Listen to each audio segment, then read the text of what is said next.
Pues ahora sí, bienvenidos, bienvenidas a todos, a todas las que están aquí presentes, también a todos los que nos están acompañando de manera virtual. Muchas gracias por conectarse, muchas gracias por el tiempo. Mi nombre es Gabriela Brindis, voy a presentar brevemente la sesión. Nos acompaña de manera virtual nuestros ponentes y nuestro moderador.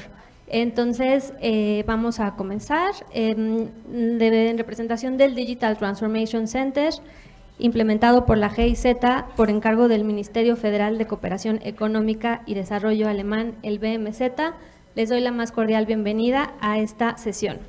La sesión se titula Desbloqueando el Financiamiento Climático para las PYMES a través de una transición verde y dual.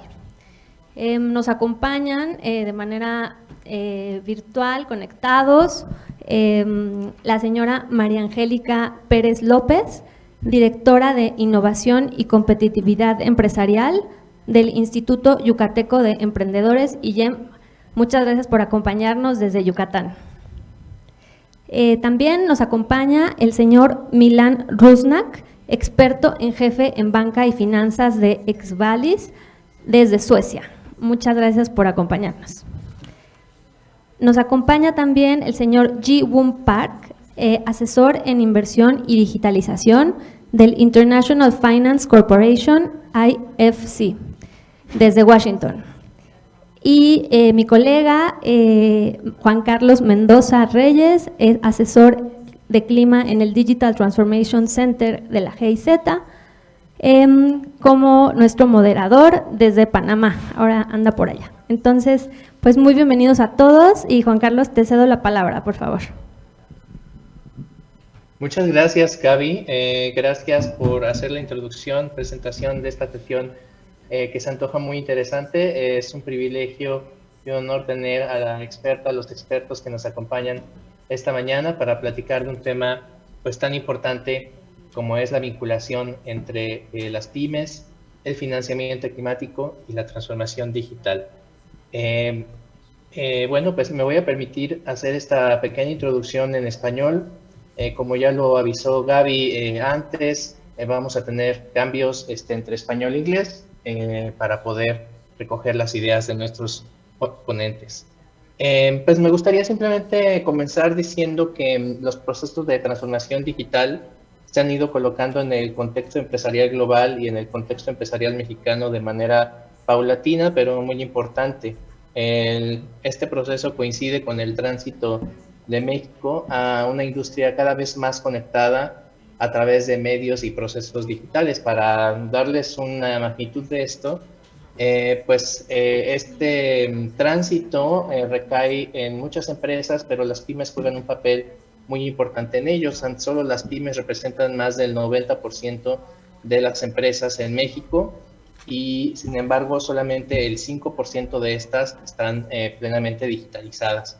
Entonces, este tema convive con otros desafíos en la materia, por ejemplo, la brecha digital en México. Las últimas cifras indican que cerca de 80.6 millones de personas tienen acceso al Internet, lo cual representa pues el 70% de la población.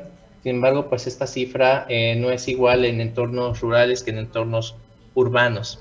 Entonces, pues para poder atender diversas problemáticas asociadas a los procesos de transformación digital, pues vale la pena referirnos de manera breve a qué nos referimos con una transformación dual que está presente en el título de esta sesión, lo cual pues básicamente se refiere al proceso en el que tanto la transformación digital de la economía como los esfuerzos globales de descarbonización de las economías avanzan de manera sincronizada.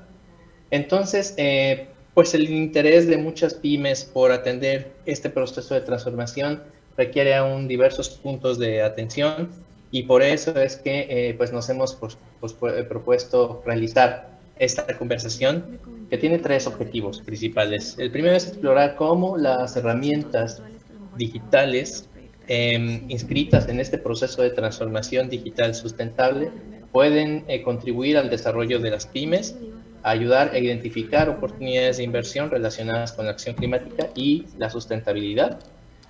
como segundo punto, pues contribuir a una transformación digital basada justamente en la sustentabilidad desde el punto de vista empresarial. Y no menos importante, pues apoyar a las pymes con esta discusión para explorar cómo aprovechar los procesos de digitalización para acceder al financiamiento climático. Pues para esto retomo tu muy amable bienvenida, Gaby, para también agradecer a María Angélica Pérez López de Yucatán, a Milan Rusnak desde Suecia y a Jiwon Park desde Washington por acompañarnos esta mañana. Nos van a compartir justamente sus perspectivas, experiencias en estas, cómo aprovechar estas ventajas de este trinomio tan curioso que es la digitalización, el financiamiento climático y las pymes. Bienvenida y bienvenidos. Bueno, igualmente agradezco, Gaby, como también ya lo indicaste, al público asistente, a las personas que nos siguen en la transmisión en línea y por supuesto a nuestros anfitriones en Nacional Financiera y en la Secretaría de Hacienda y Crédito Público por hacer posible este espacio. Ahora pues vamos a comenzar con la materia para dar espacio a la discusión y me gustaría pues primeramente presentar a Milan Rusnak, quien nos va a dar una presentación sobre esta relación de las variables que hemos identificado para nuestra sesión. Voy a cambiar brevemente a inglés para hacer un muy pequeño pero sustantivo introducción a Milan. Milan has over 25 years of experience in banking and finance, in particular in the design, management, and implementation of development programs, projects, and investment frameworks in clean energy and climate change mitigation and adaptation, collaborating with and creating partnerships among international and local financial institutions, policymakers, development organizations, donors, and private sector companies in emerging markets worldwide through his roles in the IFC, which is the International Finance Corporation, UNEP, which is the United Nations Program for Environment, and Green Max Capital Group. Milan, thank you very much. Over to you, and please, for your presentation. Thank you very much, Juan Carlos, for the introduction. Let me go through the presentation which I have prepared for today. As Juan Carlos and others have already said, what we want to discuss today and present to you is way how climate finance and SMEs, or climate finance for SMEs, could be helped or facilitated through digitalization. So this is the subject of our today's topic.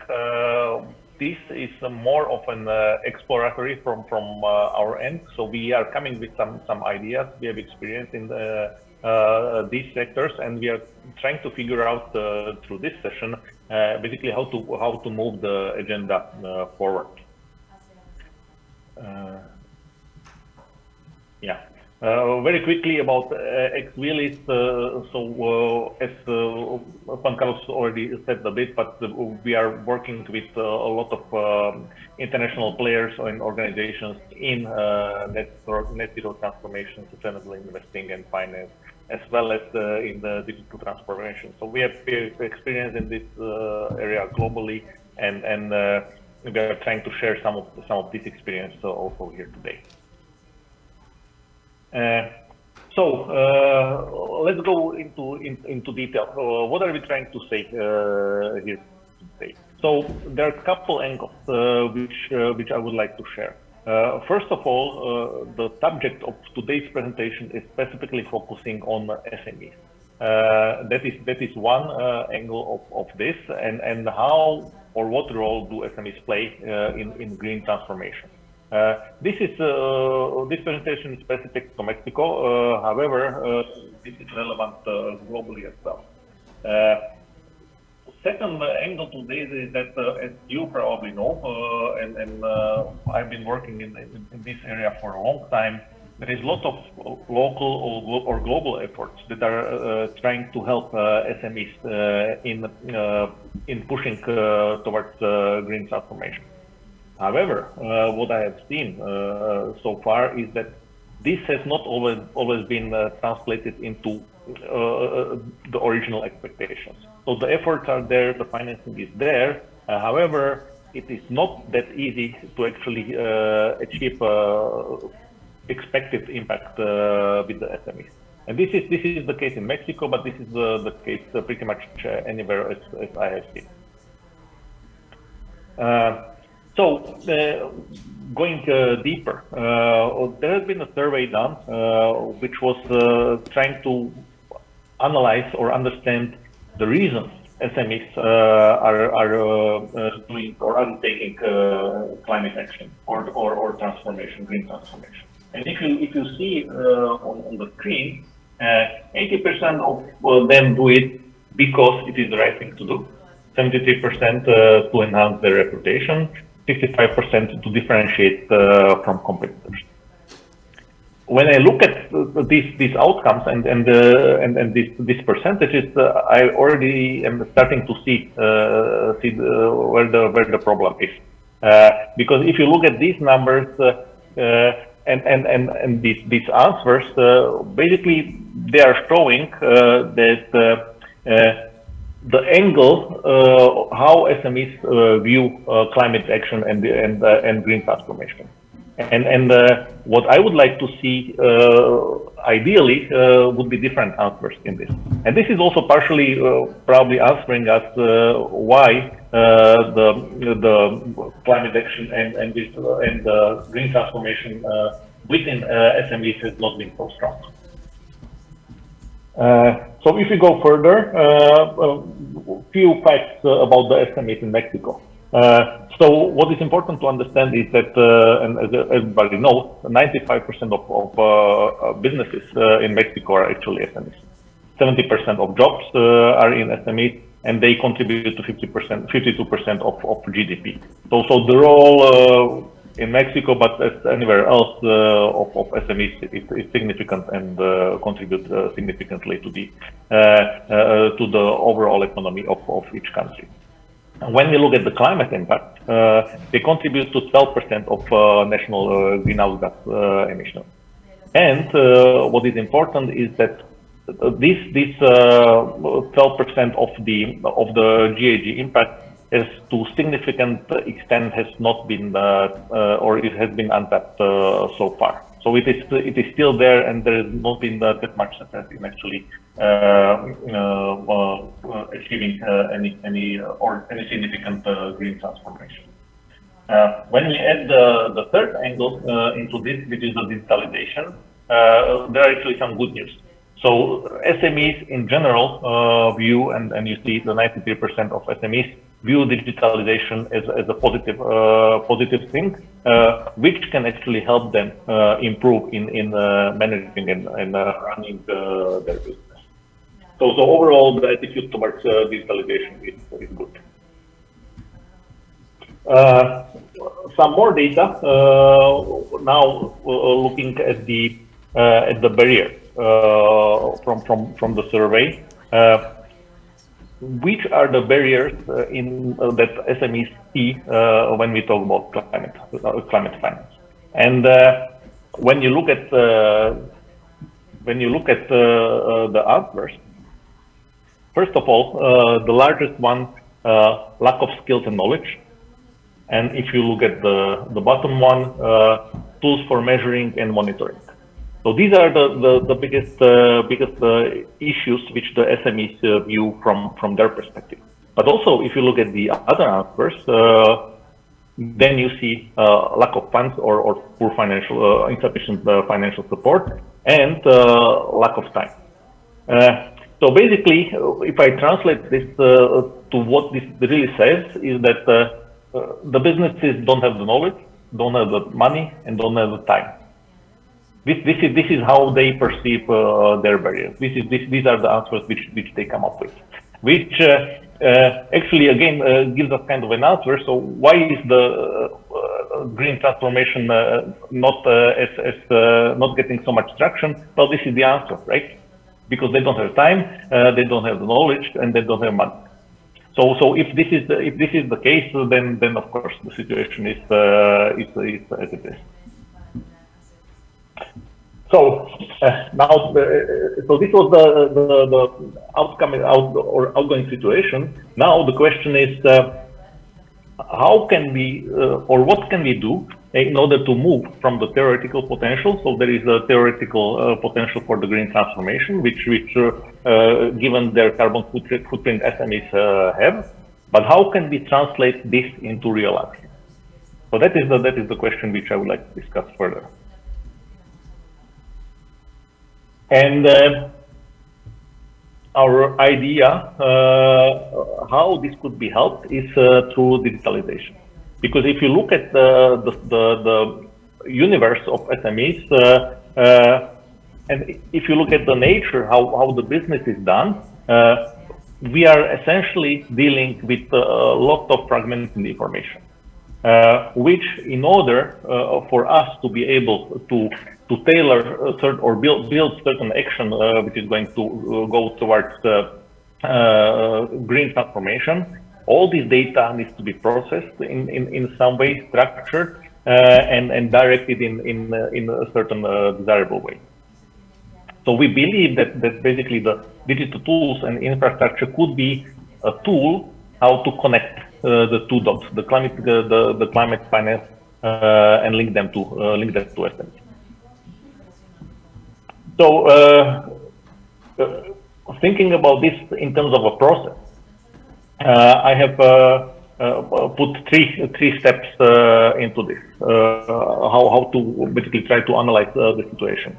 The first step is to understand or look at it from the identification. So where exactly the opportunities for digital transformation are, and this, as I said earlier, requires data mining.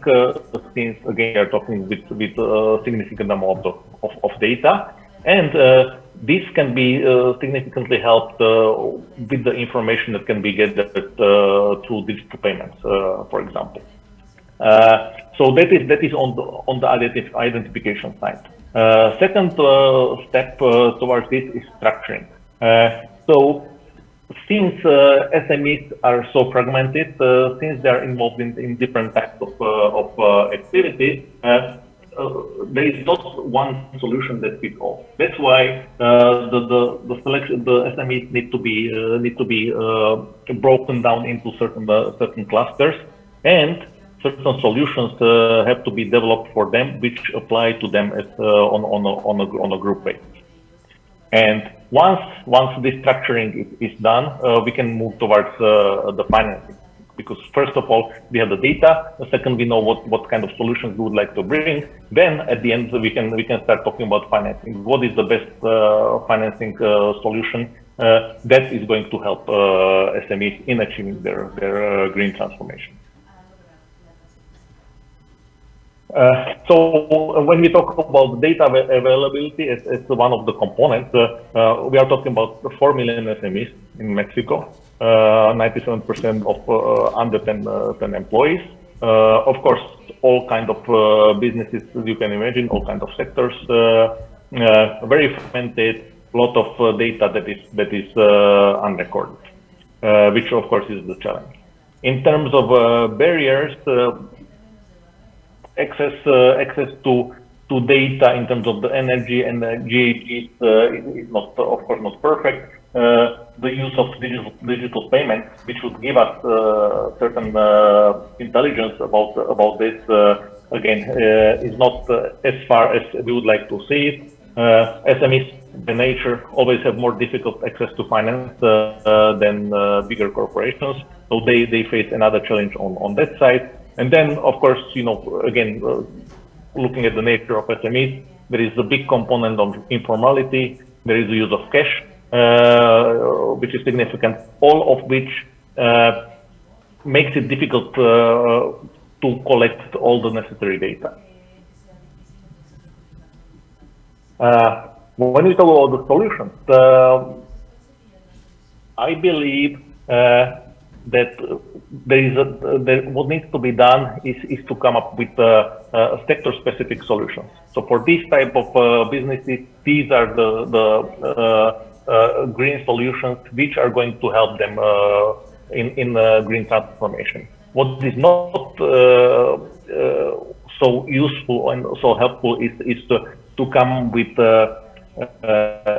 general ideas that there is this much of a potential, and the SMEs should try to make their business more green or do the transformation by themselves, because as we have seen in some of the previous slides, basically they don't have the knowledge, they don't have the time, they have the money.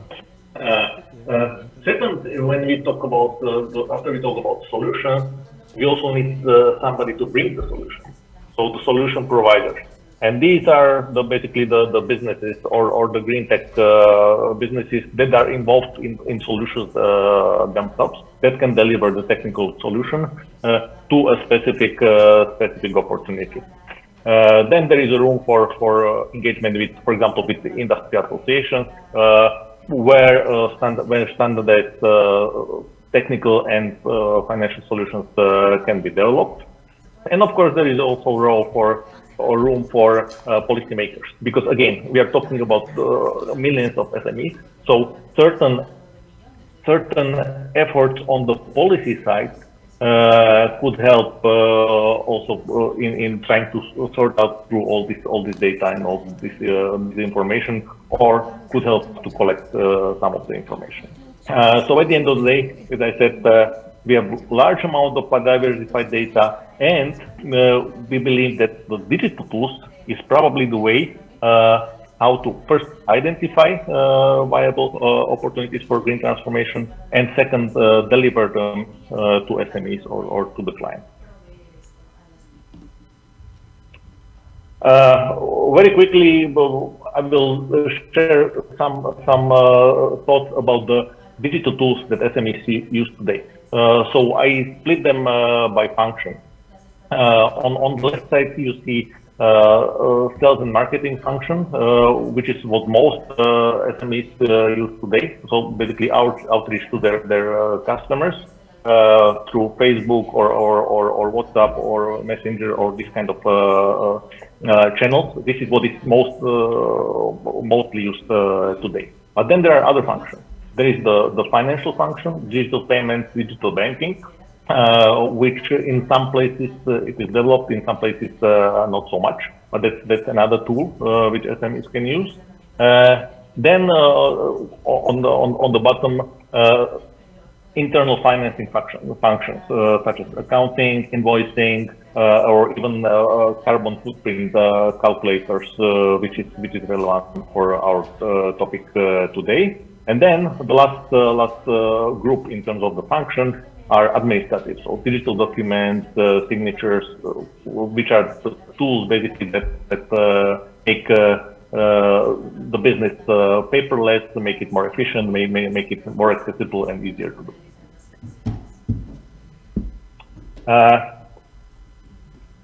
Under the digital tool, there is actually digital infrastructure, which is also extremely important, because without digital infrastructure, the digital tools will not be able to work. So there are four components of the digital infrastructure. First of all is the connectivity itself. So if we want businesses to use digital tools, then of course the connectivity, the bandwidth, etc., needs to be there. And part of these are then other components such as data centers, cloud, and then IT security and identity for the businesses or for individuals. So these are the components on the infrastructure side, digital infrastructure side. Of course, there are also barriers when we talk about tools. In certain cases, there is also digital literacy, which is a barrier. Connectivity can be a barrier. Informality again can be a barrier, because everything is done by cash. So reliance on physical cash. And then, of course, there is also certain part of the population or the businesses which are unbanked, which again are informal and then that itself is a barrier for when it comes to the use of digital tools. Now, I would like to share a few thoughts from a different angle.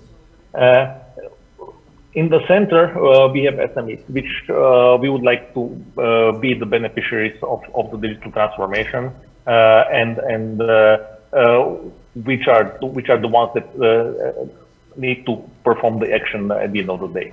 However, based on all the previous information which I provided, I think it is quite obvious that they will not be do it by themselves, and we need to find ways. First of all, we need to identify who are all the other stakeholders that are actually in this game. What are their roles, and how can they participate in the green transformation?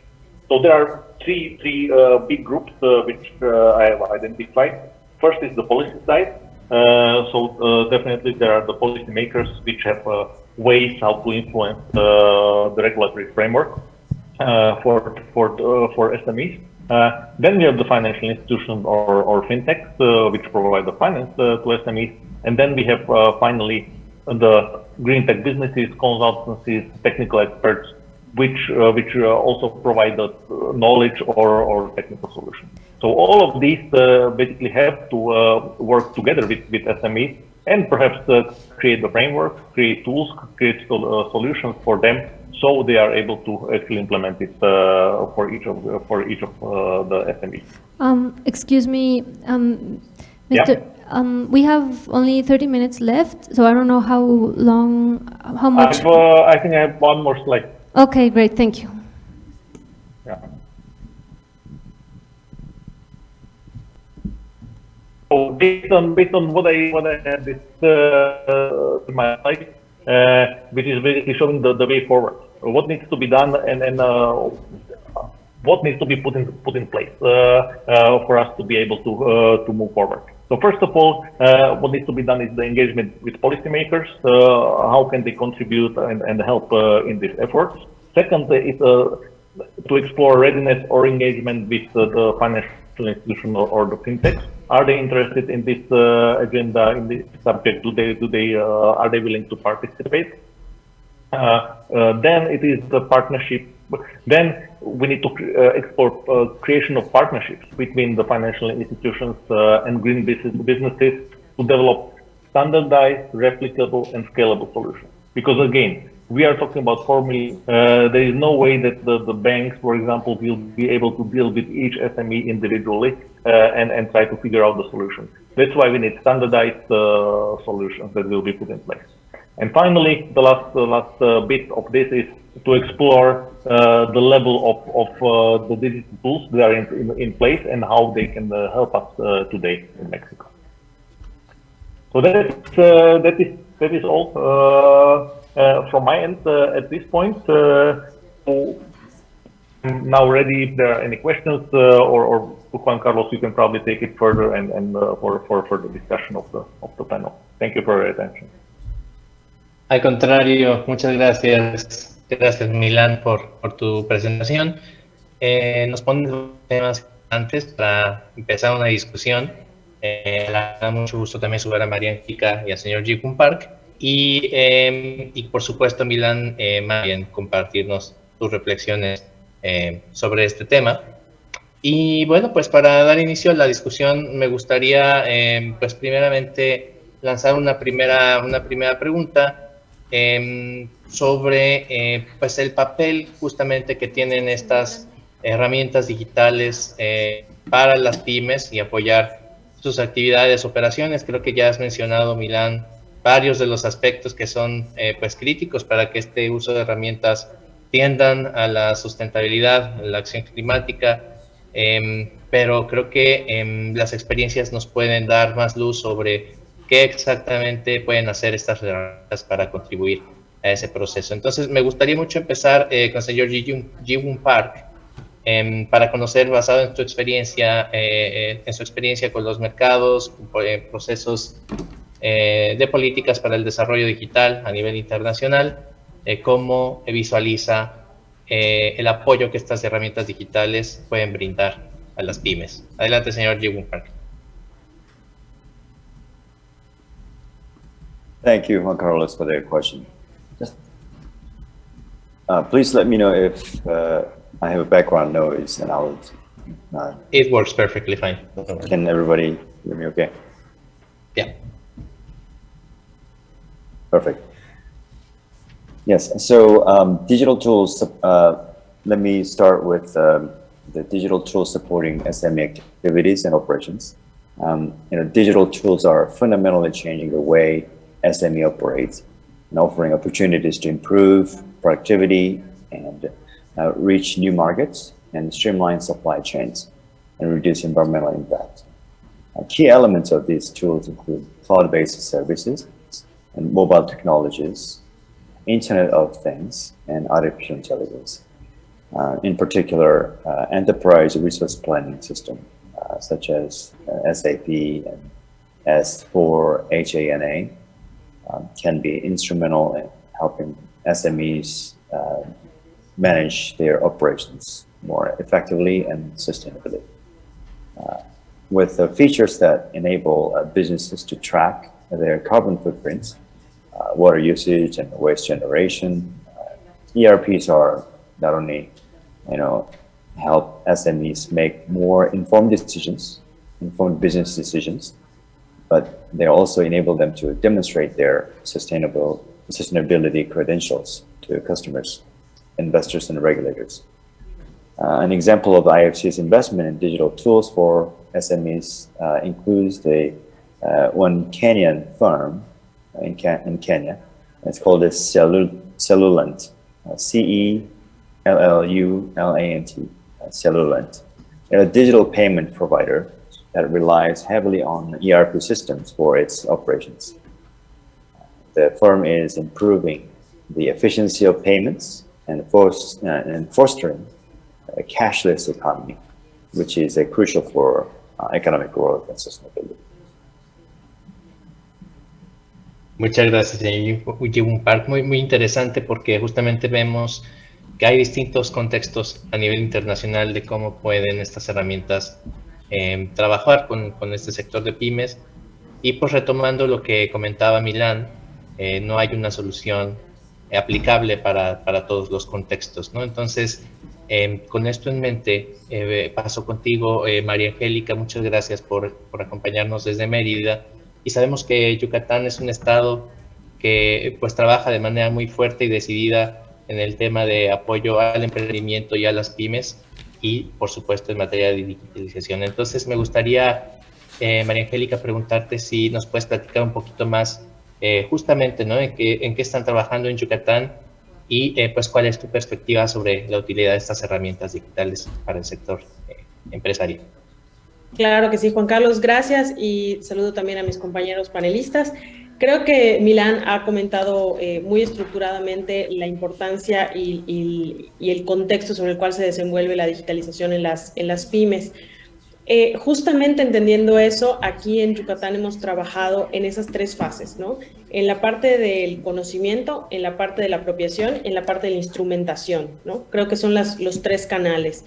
Desde aquí, algo importante es que nosotros hemos generado tres variables o tres criterios, ¿no? Como bien comentaba Milán, y de verdad me da mucho gusto verlo reflejado en las presentaciones, porque es tal cual, ¿no?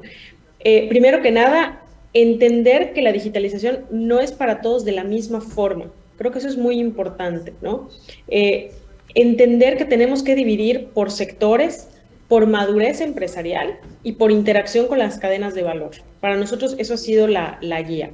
Aquí desde el Instituto Yucateco de Emprendedores, que somos un organismo descentralizado del gobierno del estado, promovemos el emprendimiento y el desarrollo empresarial de las pymes, que como ya comentaron, pues son más del 98% de la economía. Entonces, imagínense que pongamos a todas estas empresas o a todos estos proyectos en la misma canasta, ¿no? Ante lo que significa la digitalización y el enfoque de sostenibilidad, entonces estaríamos generando una barrera de entrada por el conocimiento, ¿no? Lo que nosotros estamos haciendo es apoyar a las empresas en una primera etapa, a tener el conocimiento necesario de qué significa la digitalización y qué significa la digitalización con enfoque sostenible para tu empresa, ¿no? ¿Cómo juega tu empresa en un sector o en una cadena de valor, ¿no? Una vez que tú lo entiendas, vas a poder entonces apropiarte de ello. Y para apropiarse, tienes que tener los mecanismos indispensables para hacerlo. Y estos mecanismos son consultoría, financiamiento y monitoreo, ¿no? Si nosotros les damos el conocimiento, pero no les apoyamos a instrumentarlo, porque ya vimos que una de las primeras barreras es el financiamiento, lo estancamos. Y si les damos el conocimiento, el financiamiento y no el monitoreo, no lo escalamos, ¿no? Entonces, eso es lo que nosotros hacemos a través de diferentes programas de carácter público y gratuito, pero sobre todo trabajamos en la interacción empresarial para que estos resultados no sean únicamente en un periodo de tiempo, sino que nosotros promovamos la ejecución y la implementación desde las empresas y que sean ellas las impulsoras de cambio y de acción hacia otros sectores o hacia otros actores dentro de su cadena de valor. Entonces, básicamente, para nosotros es realmente importante porque ahora, hace años trabajábamos únicamente en la parte empresarial y ahora trabajamos en la resiliencia empresarial en materia digital y en materia sostenible, instrumentándolo con estas políticas públicas. Muchísimas gracias, María Angélica. Me quedo con varias frases de las que acabas de comentar, pero definitivamente la digitalización es distinta para muchos casos, muchos contextos, y eso es muy importante considerarlo a la hora de hablar de una digitalización que tenga esta capacidad transformadora, ¿no? Por eso nos referimos al concepto de transformación digital sustentable, que pueda realmente generar un cambio en los contextos. Muchas gracias, María Angélica. Y bueno, me gustaría preguntar a Milán si quisieras agregar algo sobre esta utilidad de las herramientas digitales. Nos has presentado ya varios elementos, pero a la luz de los comentarios de Ji-Woon Park y de María Angélica Pérez, Milán, si tuvieras algo que agregar, sino para hacer una nueva ronda de preguntas en seguimiento. Not at this point. Muy bien, perfecto. Entonces, me gustaría regresar contigo, María Angélica, sobre esta experiencia en Yucatán, pensando cuáles podrían ser como algunas de las principales barreras que están enfrentando las pymes para llevar a cabo esta transformación digital y quizá empezar a esbozar desde tu perspectiva justamente cuál podría ser el papel que jueguen estas herramientas digitales en ayudar a las pymes a acceder a financiamiento climático, ¿no? Este último punto vamos a seguir discutiendo al respecto, pero quizá empezar a considerar tu punto de vista al respecto. Mira, yo creo que la principal barrera es el entendimiento. No conocemos primero qué es la digitalización y cómo la voy a poder ingresar a mi empresa. Esa es la principal barrera. Todos hablan de información, todos hablan de tecnología y la realidad es que las pymes están en el día a día con su modelo de negocio, que a veces incluso el mismo modelo absorbe la propia operación y por lo tanto no hay una apertura hacia más, ¿no? Entonces, la principal barrera es que tenemos demasiada información y esa información no es traducida a la empresa. Tenemos demasiados proveedores también que te venden una solución, pero soluciones que no están de acuerdo al giro, a la actividad, al lugar donde operas, a la madurez que tienes. Entonces, esa es una gran barrera para las pymes porque incluso puede suceder que adquieren alguna herramienta digital, como bien decía Milán, puede ser en temas operativos, en temas comerciales, en temas de comunicación con el cliente, y no les funciona. Y el no les funciona es un fracaso a gran escala, porque eso va a impedir no solo que la empresa sea más competitiva y productiva, sino que les impide volver a adquirir otra herramienta. Eso como sociedad nos genera un mayor impacto porque estamos generando pymes obsoletas, ¿no? Pymes que no están adecuadas a una acción climática. Y el segundo error, la segunda barrera, no quiero decir que es el financiamiento, porque el financiamiento existen varios canales. Vuelvo a lo mismo, no están diversificados de acuerdo a las necesidades de las empresas. Lo que no existe es un correcto entendimiento de qué, para qué necesitas. Entonces, a veces hay instrumentos, por ejemplo, que te dan un financiamiento, pero el riesgo y el plazo o el destino son diferentes a los que yo necesito. Entonces, no hay esa complementariedad entre la financiación y la necesidad. Y por último, yo diría que una barrera también, Juan Carlos, es el monitoreo y la evaluación y compartir datos. Saber que otro que ya lo hizo, le funcionó, que yo lo puedo apropiar y que yo puedo compartir datos o puedo ser gestor también de que otros dentro de la cadena de valor lo utilicen, ¿no? Y algunas de las herramientas que funcionan, sobre todo en las pymes, es hacia adentro. Muchos creen que es la parte comercial, la parte de ventas, porque con eso vas a vender más, pero la realidad es que los márgenes de utilidad aumentan en las pymes cuando controlan hacia adentro su modelo de negocio. Una vez que logran controlar con ERPs, con automatización de las operaciones, con temas de eficiencia energética, de monitoreo del consumo energético, del tema laboral, una vez que controlan esa parte, pueden ser mucho más competitivos y afrontar nuevos retos comerciales. Totalmente, muchas gracias, María Angélica. Fíjate que estas diferencias y estas barreras empiezan a tocar en las características y en las percepciones que tienen pues las empresas también sobre justamente cómo acceder a canales ya existentes o incluso percibir que no existen, como dices, por la falta de difusión de información, etcétera, ¿no? Y creo que esto es muy importante considerarlo. Y en ese sentido, señor Ji-Woon Park, me gustaría justamente preguntar sobre, primero, si tienes alguna reacción en relación a estas barreras, ¿no? Quizá la experiencia internacional coincide con la experiencia mexicana en estas percepciones, pero también preguntar justamente cómo más pueden las herramientas digitales asistir a las pymes para acceder a posibilidades de financiamiento climático de manera específica. Adelante, señor Ji-Woon Park. Thank you, Ron Carlos, for the question. Yes. So regarding the barriers, I just want to mention just two aspects. First of all, in terms of the fragmented industry. So when it comes to SMEs, there are so many different type of businesses, but they belong to certain sectors.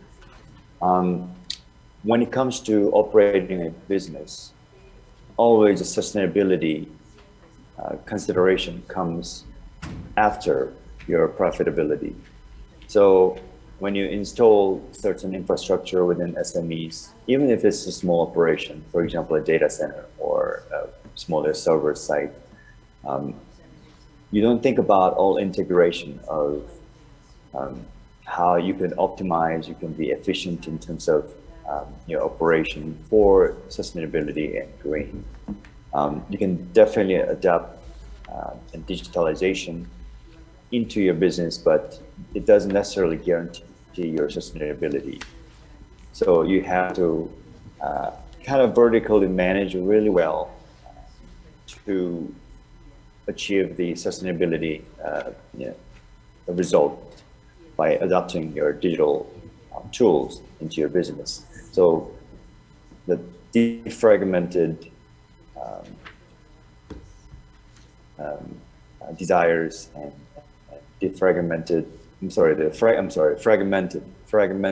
desires of those operators and consultants and infrastructure businesses for your SME business. That is one cause of the barrier. The second barrier is the bankability. The IFC as one international development finance institution, it is also based on the bankability and investment criteria. So when it comes to investing in certain company, still they are based on whether it is either credit worthy or does it have a collateral, does it have history of business, that doesn't necessarily a lot of SMEs do not satisfy those criteria. So it is really hard to to be qualified for those loans and equity investments from international finance institutions. So just to be frank, that there are also financing barriers as well. So that's what I see, difficulties. To go back to your question about the digital tools assisting SMEs in accessing climate finance, and digital tools can play a key role in helping SME to access climate finance. For example, platforms that provide environmental and social governance, like the ESG ratings, can help SMEs demonstrate their sustainability credentials to investors, access green financing options. Another promising area is the use of digital platforms to facilitate transactions in the carbon markets. These platforms can help SMEs to quantify their carbon reductions and sell them as a carbon credit. A good example is that IFC partnership with the Climate Ledger Initiative, a global platform that uses blockchain technology to facilitate carbon credit transaction. And another fintech solution supported by IFC and other institutions are increasingly incorporating sustainability metrics into their offerings. For example, IFC led a $10 million investment around a digital-only bank called TYME, Time, in South Africa. The Time Bank aims to provide accessible and affordable banking services, enhancing financial inclusion and contributing to sustainable development. So, yeah, digital tools have a potential to revolutionize SMEs' operations and drive their green transformation efforts. Muy interesante, Jim Park, estos ejemplos que nos pones definitivamente pues nos dejan ver las agendas que se están trabajando a nivel internacional en este tema y que seguramente pues tendrán muchos más elementos por trabajar en el futuro. Y de hecho me iría con esta misma pregunta contigo, María Angélica, sobre pues tu percepción de cómo pueden justamente estas herramientas digitales ayudar a las pymes a acceder a este financiamiento climático, teniendo en cuenta tu perspectiva, ¿no? Desde allá en Yucatán. Sí, no sé si nos puedas compartir tu experiencia o perspectiva sobre esto.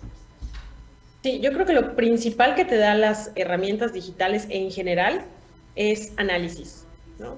Te genera una intromisión a tu empresa, cosa que podría resultar paradójico, pero a veces no lo hacemos, ¿no? Entonces, este análisis te permite saber con asertividad qué es lo que necesito y por lo tanto tener un mayor posicionamiento en el mercado y sobre todo en el acceso al financiamiento. Aquí abro un paréntesis. Nosotros, por ejemplo, tenemos un programa de financiamiento verde, ¿no? Y está hecho únicamente para pymes. Fue realizado, diseñado e implementado a conciencia con un análisis justamente de lo que requería cada uno de los sectores y cómo lo pueden medir. Entonces, el generar estas estructuras a nosotros también nos ha permitido poder otorgar de forma muy efectiva no solo el dinero, no solo los recursos, sino el camino para que las empresas puedan seguirse desarrollando. ¿Y qué va a pasar con estas empresas?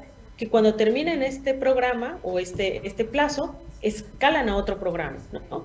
Pero ya sin miedo para ambas partes. ¿Por qué? Porque representan un menor riesgo para la entidad financiera, que ya tienen un historial con nosotros, y ellos tienen un mejor manejo financiero también de los recursos. Por lo tanto, también generamos una educación financiera sostenible y digitalizada, ¿no? Eso es algo importante para nosotros.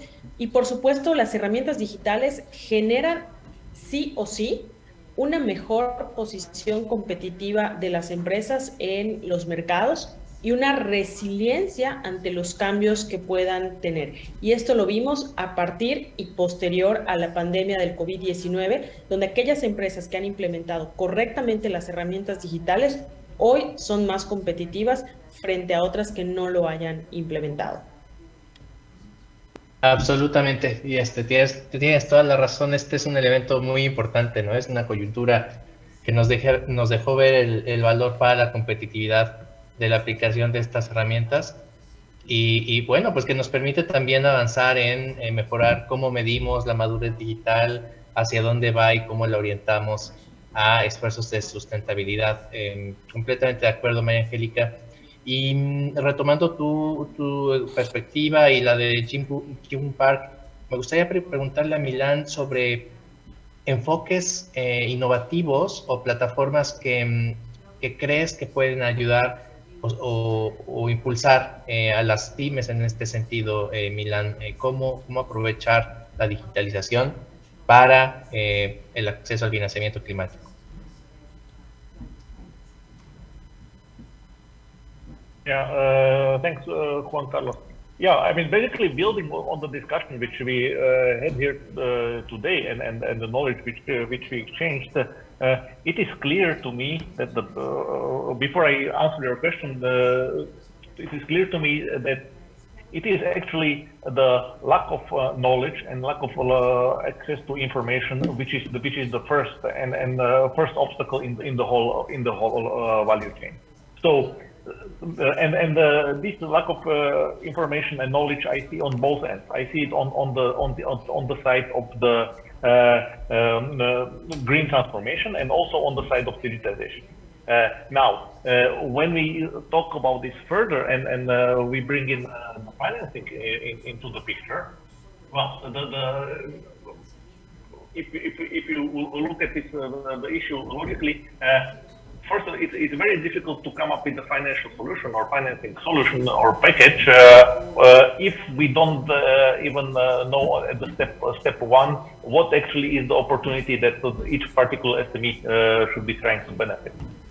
So if you remember in my presentation, I had this process chart where I said where I had the 3 steps: identification, structuring, and financing. And financing is the last part. So before we even talk about financing, we need to know what are the projects and we need to know what are the solutions. And at that point, we can talk about the financing themselves. And each financial institution will tell you when you come there with a proposal. Okay, what is the financing?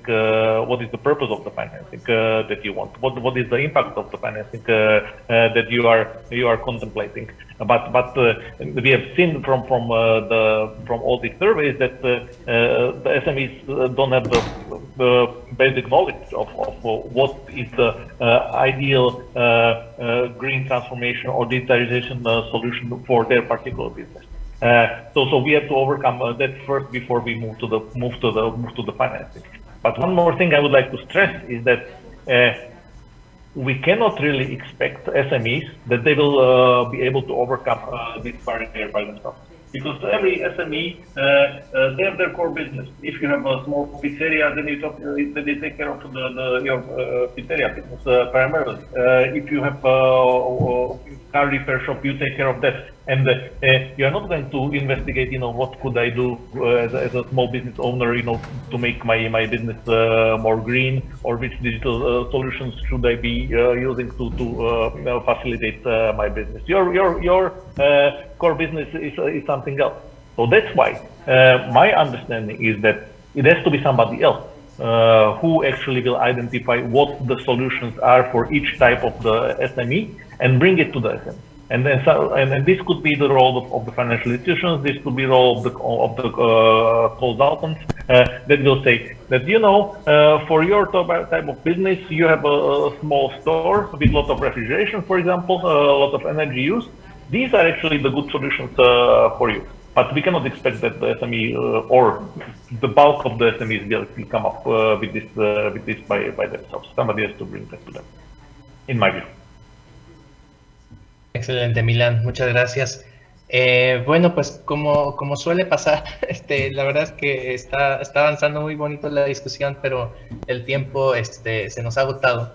Entonces, a mí me gustaría primero invitar al público a que si tiene alguna pregunta, aunque ahora por tiempo no la vamos a poder atender directamente, por favor nos las haga llegar para que las podamos pasar a nuestros panelistas, porque me parece muy importante no dejar ninguna pregunta fuera de esta discusión.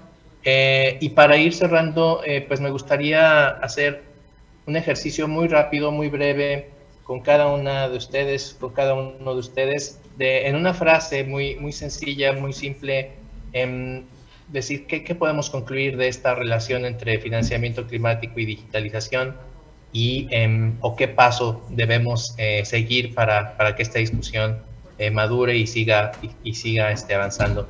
Empezaríamos contigo, María Angélica, si me lo permites, y enseguida vamos con el señor Ji-Woon Park. Yo en una frase lo resumiría como tomar acción con conocimiento, instrumentación y monitoreo. Las tres de la mano y sin excluirse una de la otra. Perfecto, María Angélica. Mil gracias por compartir con nosotros tus perspectivas. Señor Ji-Woon Park, ¿qué nos podría compartir como esta frase de cierre?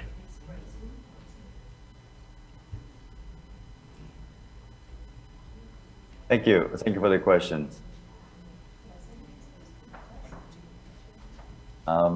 For a single phrase, if I may go a little bit beyond the single phrase, then GIZ has been the leader of the resource efficiency and eco-industrial park framework. And I would encourage for SMEs to go forward for digitalization of your manufacturing, for the manufacturing sector, to digitize your information, and then monitor and control of your processes so that you can have a transparency of your manufacturing processes and to work with the buyers, and then you can build more trust and be more successful. So I would say work with the GIZ on circular economy and move forward with the digitalization and smart factory and optimize your processes, and you'll have a better chance to getting all the finances for your success of your green transformation. Muchísimas gracias. Muchas gracias, Ji-Woon Park. Y terminamos contigo, Milán. Una frase muy sencilla que nos quieras dejar como mensaje para pasos a seguir. Yeah, thank you, Juan Carlos. Simple phrase from my end is that we need to start thinking about bringing solutions to SMEs rather than expecting SMEs to take action by themselves when we talk about green transformation and digitalization. Muchas gracias, Milán. Las perspectivas de Exvealis también en este punto. Pues simplemente agradecerles al señor Ji-Woon Park, a María Angélica Pérez López, a Milán Rusnak por sus excelentes intervenciones. Nos dejan con mucha tarea, pero sigamos el diálogo, sigamos la discusión, por favor, para que este trinomio digitalización, financiamiento climático y PYMES pues pueda seguir avanzando y sea cada vez más operativo. Con esto les agradezco mucho su presencia, su participación. Regreso contigo, Gaby, para cerrar la sesión. Mil gracias. Sí, muchas gracias, Juan Carlos, muchas gracias a nuestros ponentes y gracias a todos los asistentes. Los invitamos a seguir con las actividades del festival. Hasta luego. Muchas gracias.